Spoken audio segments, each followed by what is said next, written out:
And now let's write a Java Servlet class to handle the submission of this AddBookToOrder form. When the admin user clicks the Add button here to handle this relative URL add underscore book underscore to underscore order here. So we create a new Java Servlet class here. Servlet. The class name is AddBookToOrder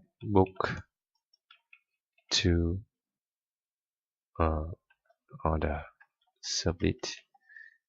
Next, edit the URL mapping is /admin add underscore book underscore to underscore order. Okay, next, and implement only the do post method. So uncheck do get.